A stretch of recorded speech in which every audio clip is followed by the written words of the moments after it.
So I just put together a few slides to start just about what it is I do in a general term or general like idea, and specifically what we do here at the Smithsonian Conservation Biology Institute. And then towards the end, I just put a few slides about how I got to where I am, because it's kind of a complicated story.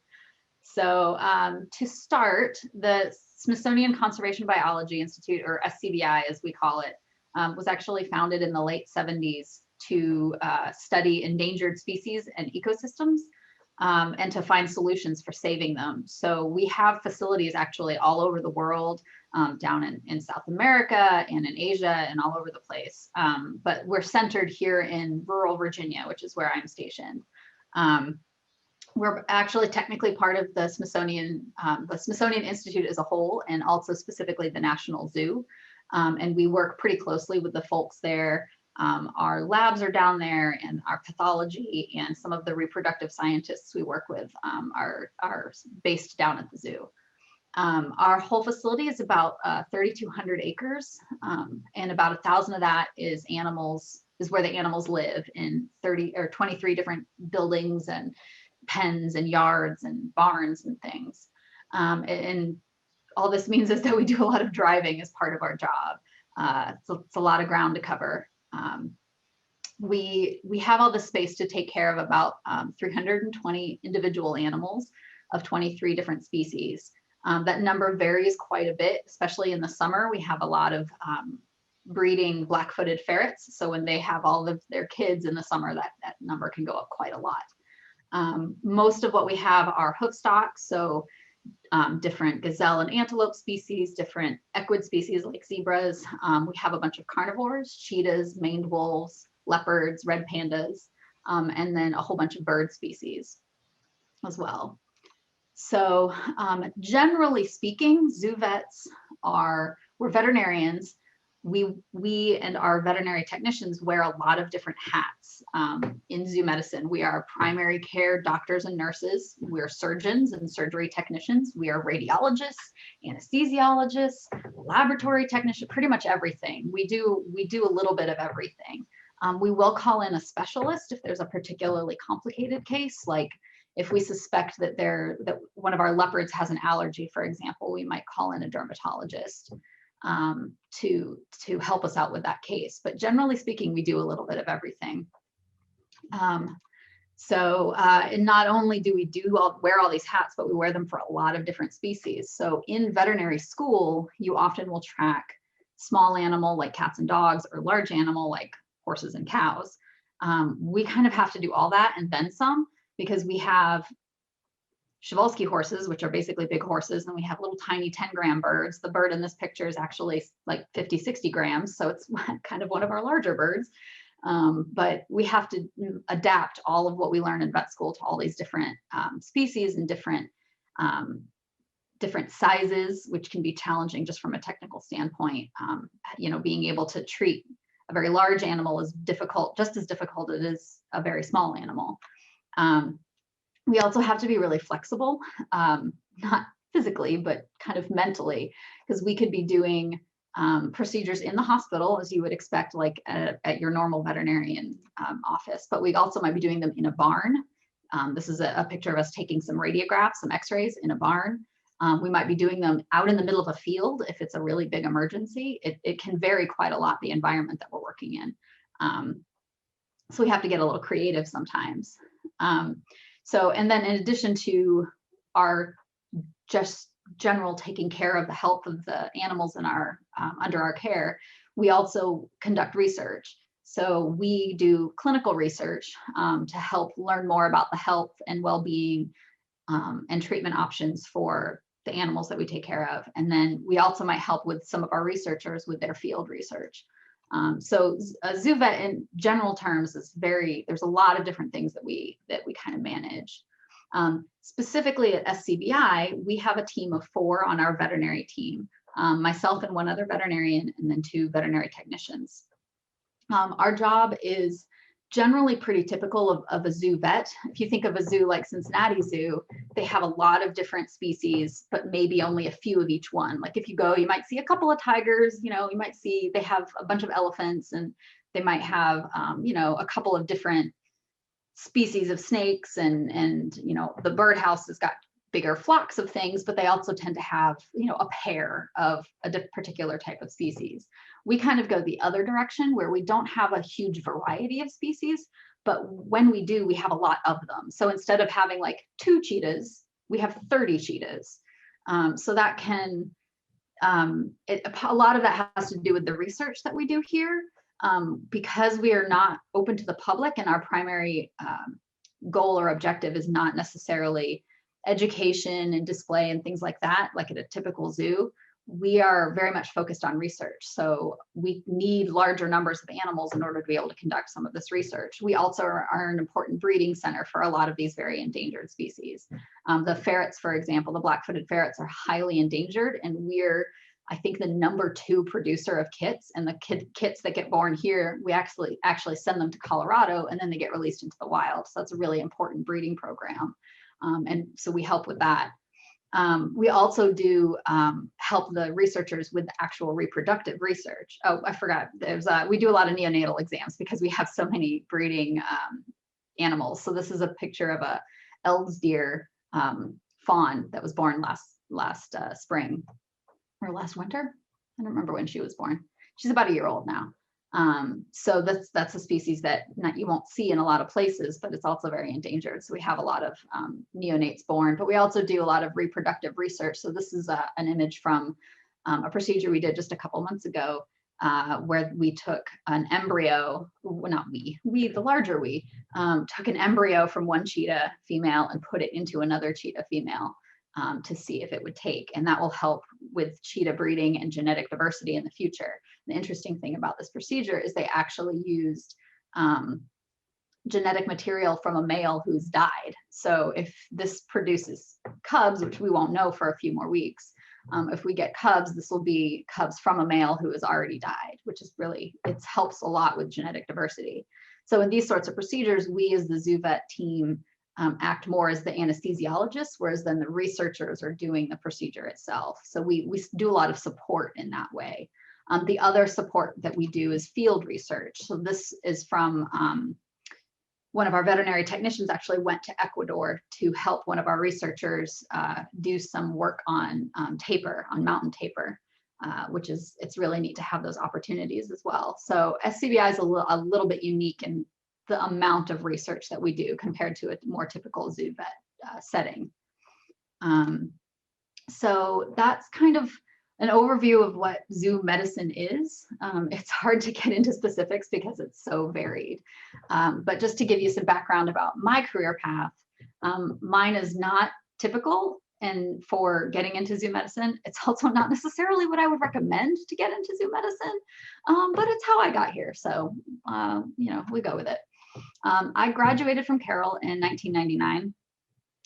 While I was in high school, I focused a lot on the sciences because I knew I would need good grades, and especially in the sciences, biology, chemistry. I took anatomy, all of those classes to get into a good college and then to get into vet school ultimately. So I went to college at the University of Findlay in Ohio. They have a pre-veterinary medicine major and a whole program there that's very much geared to get you into vet school. You have classes on taking a GRE and how to do vet school interviews and all that stuff, in addition to actual animal handling classes and animal science. And it's a pretty good program. They have a lot of horses there as well. So if you have any interest in horses, it's a good place to go as well. I did spend one summer as a keeper assistant intern at a zoo in Green Bay, which is what kind of solidified my desire to work in zoo medicine as a whole. So by the time I went to vet school, where I went to Tufts University, which is in Massachusetts, for vet school, I knew that I wanted to do zoo or wildlife, some sort of non-domestic animal medicine.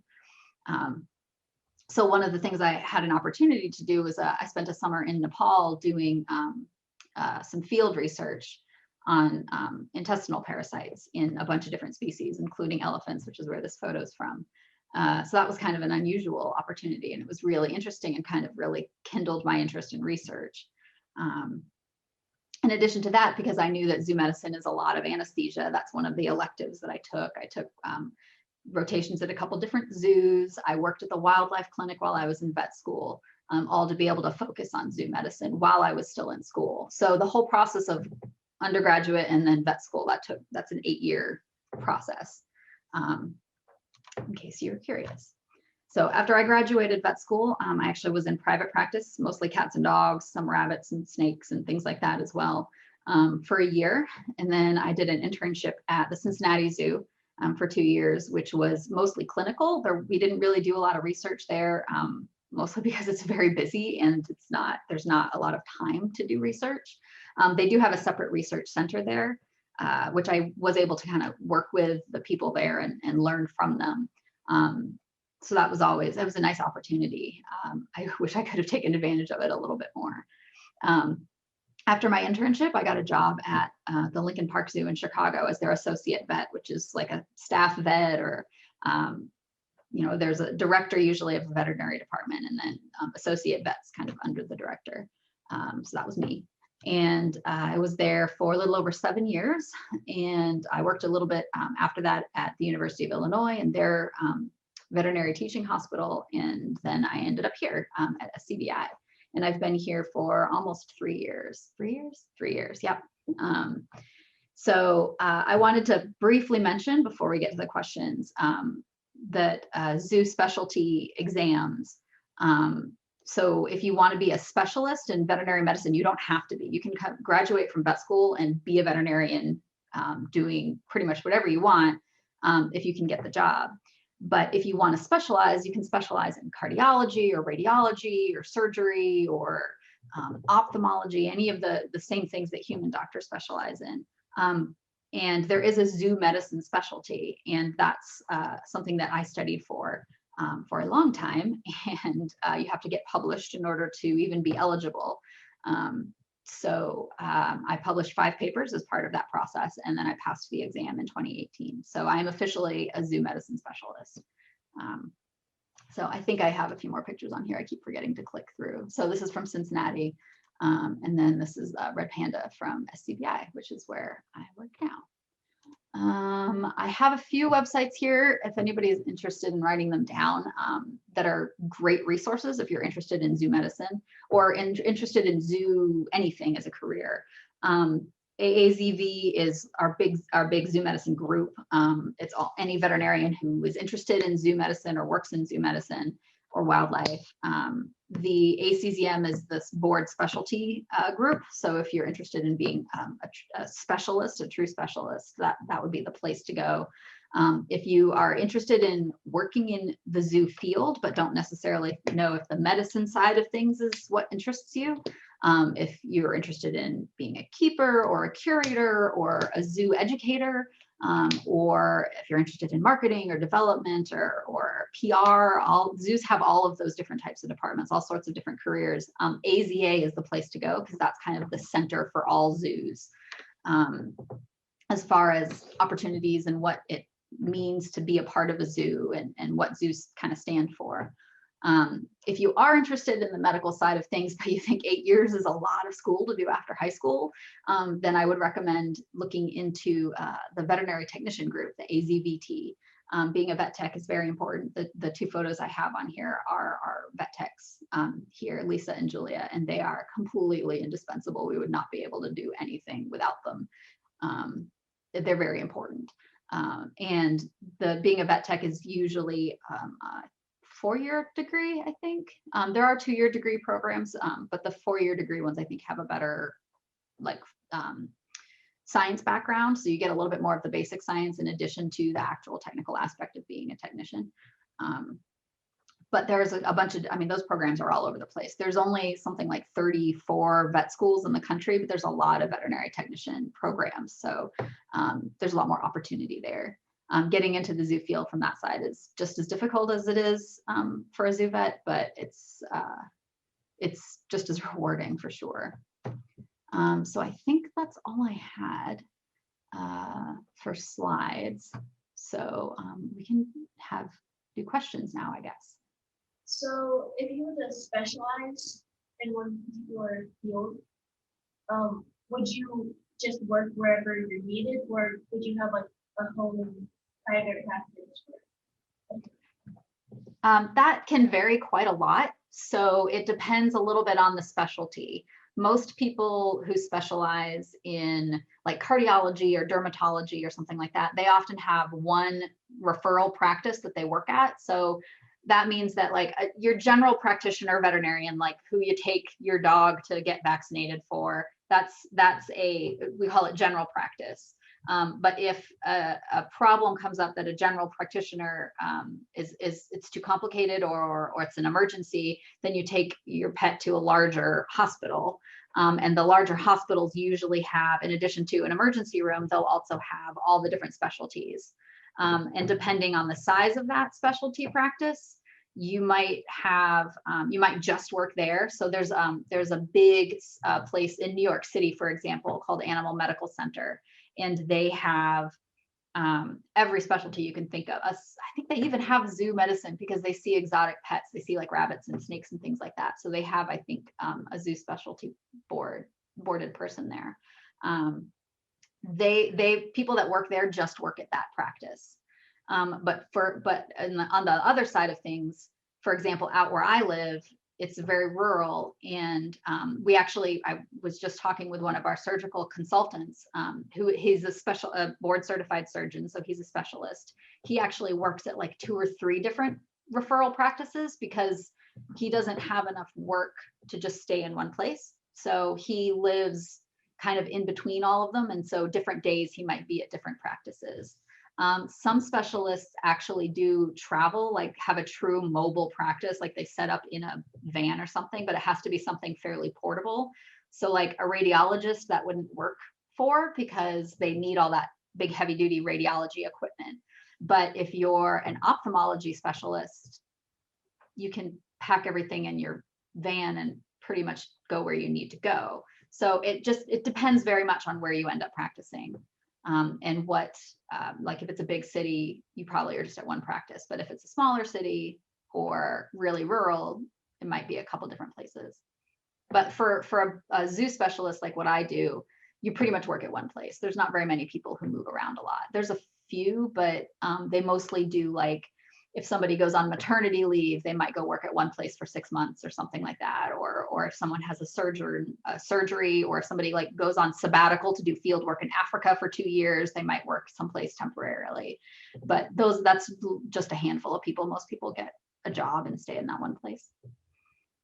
I really want to be a vet just because, I love animals too.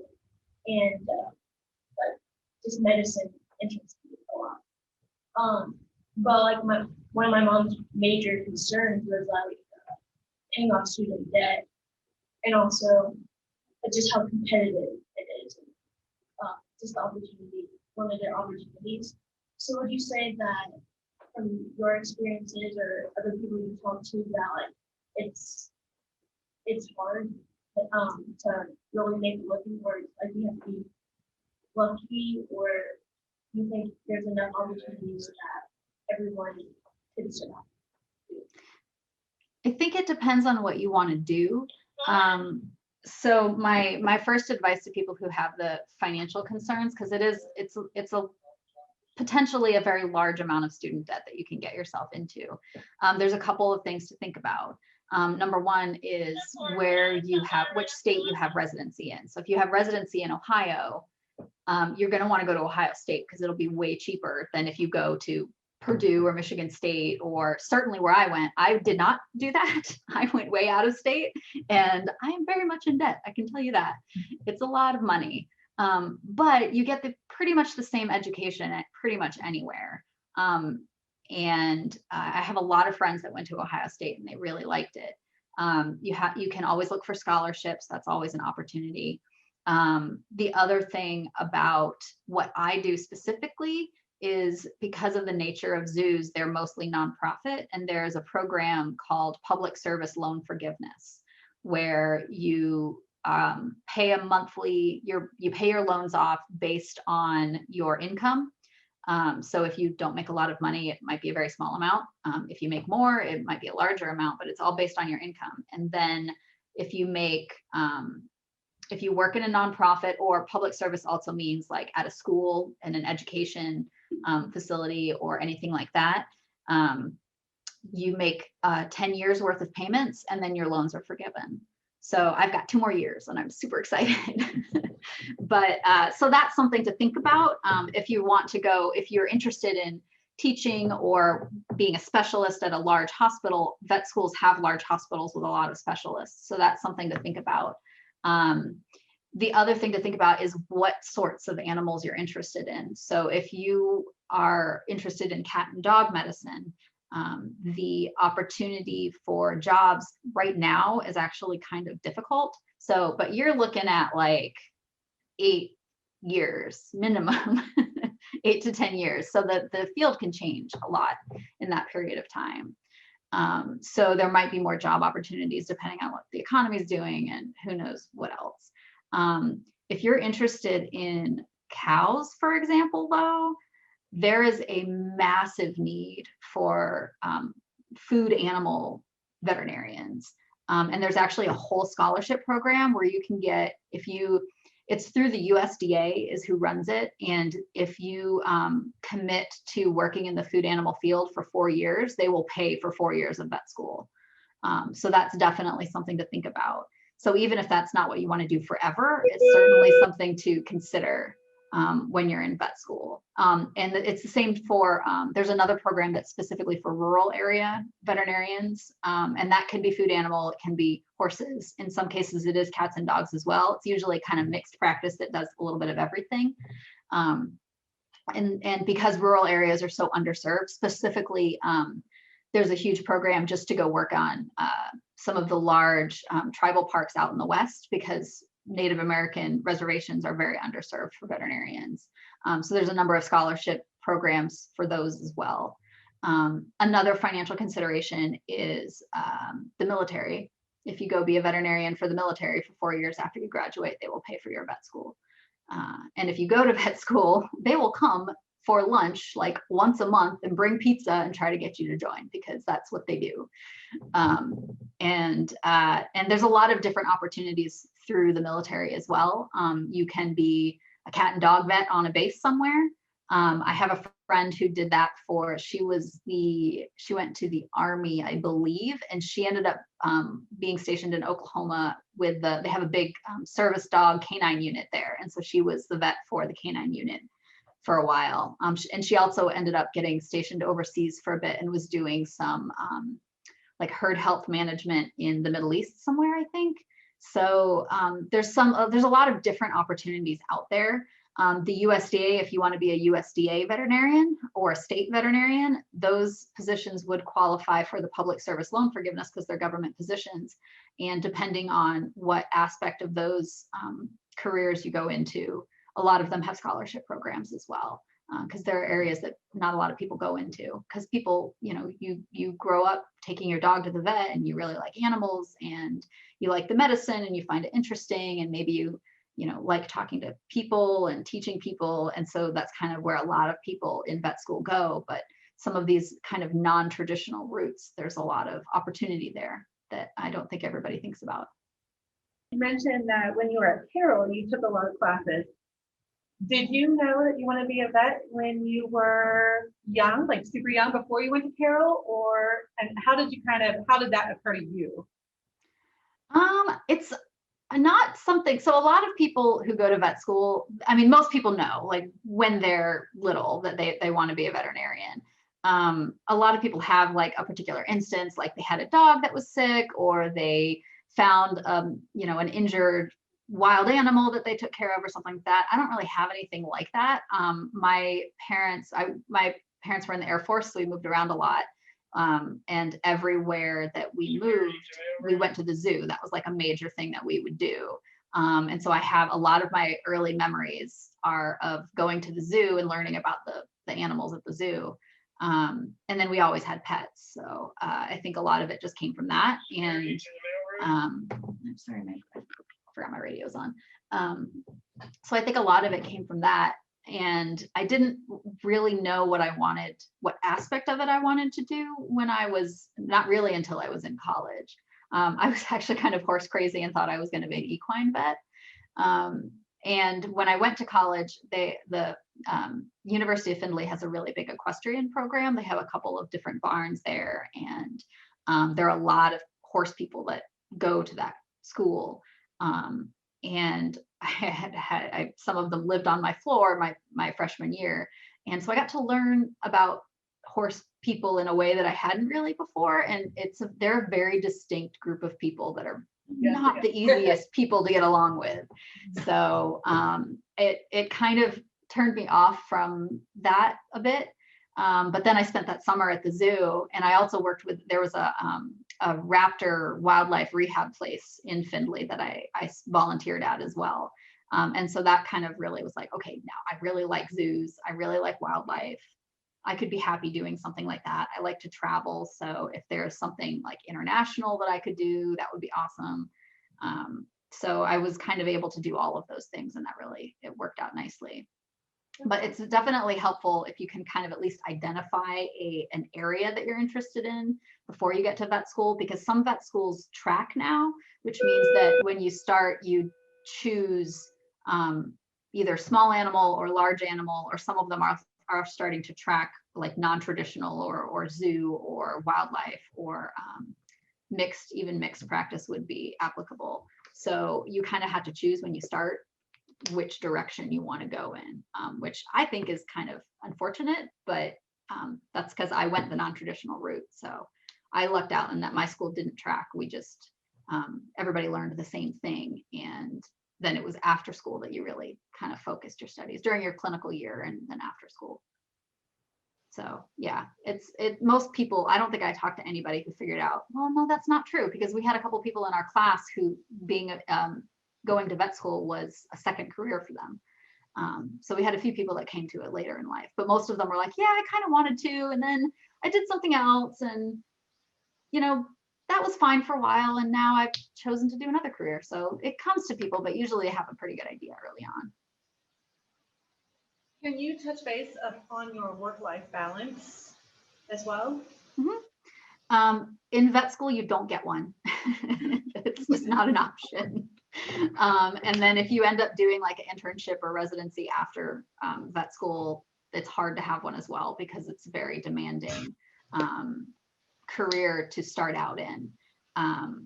But in general practice, or if you go and become a specialist, once you get to a certain, a couple years after, it's not hard to have one. I've worked at different places that emphasize it more, and here specifically, we are encouraged to have 40 hours and then you're done. And we do have on-call weekends, because some zoos will staff 7 days a week. So you might have, the place I used to work, I actually worked Sunday through Thursday and had Friday, Saturday off. And then one of the other veterinarians worked Tuesday through Saturday, and she had Sunday, Monday off. So we kind of overlapped during the week, and then the weekends, different people would cover. Here, we all work Monday through Friday, but we alternate being on call on the weekends, but we alternate. So the weekends that you're off, you're off. You don't have to check email. You don't have to worry about getting a phone call unless there's like a major disaster, and it's all hands on deck. But that happens so rarely that we're able to have a really good balance here. And that's really nice. It's been difficult. I've worked at other places where it was a little bit more difficult. Like you were expected to check your email in the evenings, and you had to be ready to be called in on a weekend and things like that. But the veterinary community as a whole is starting to emphasize mental health and work-life balance and everything. So it's becoming much more accepted to encourage people to do that. Can you tell us about one of your favorite Carroll memories from being here? Oh gosh, I did theater when I was at Carroll. And so most of my good memories are from backstage in the costume room at Carroll. And I'm trying to think of a specific one. One of my favorites is, I remember we were getting ready for a show and someone started playing American Pie on the radio. And so we all kind of stopped what we were doing and started singing along. And that was a lot of fun. It was, I mean, the theater group, when I was there anyway, it was a very tight knit group of people, and we always had a lot of fun. So that's probably one of my favorites that I can think of. And then I think my final question is, in your everyday life and in your chosen career field, is there something that you keep with you that you learn at Carroll? Is there, whether it's, having a foundational religious belief or the quality of education that you were provided? Or is there anything in your daily life that you always look back and say, wow, I'm really glad that Carroll, I got that from my time at Carroll? I think the biggest thing that I probably carry with me that I learned at Carroll was about being accepting of people. And a lot of that, like I said, it came from the theater group, because we all did theater, but everybody had a different background. Everybody had a different interest. Everybody, was different friend groups outside of theater. But when we all came together to work on whatever play or musical we were working on, it didn't, none of that mattered, because we all had a common goal. So I think a lot of that sort of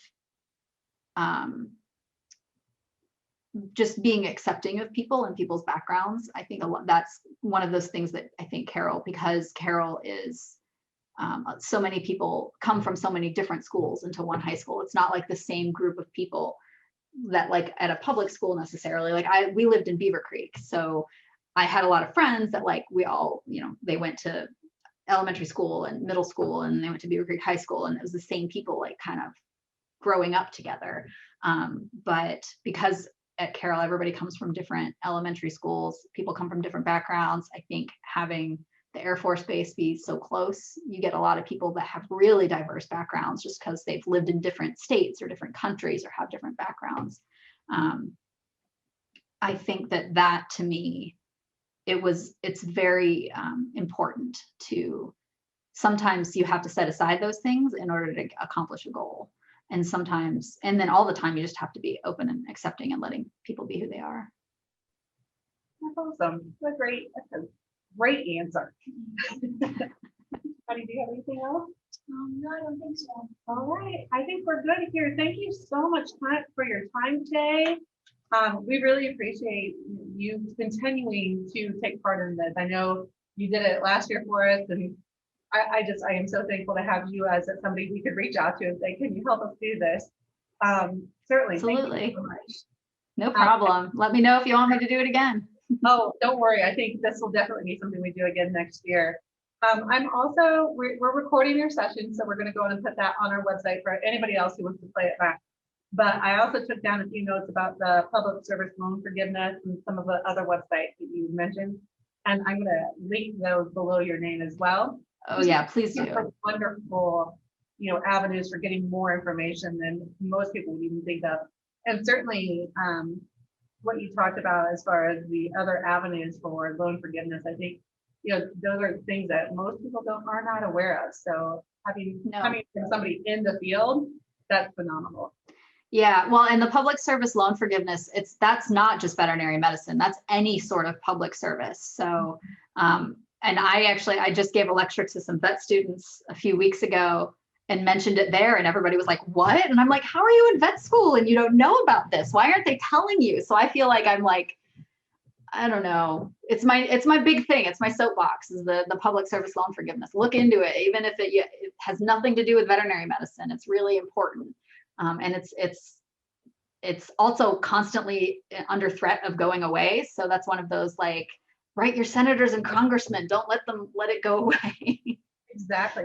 I mean, I really was not tracking that either. So I think and I work for the government. So.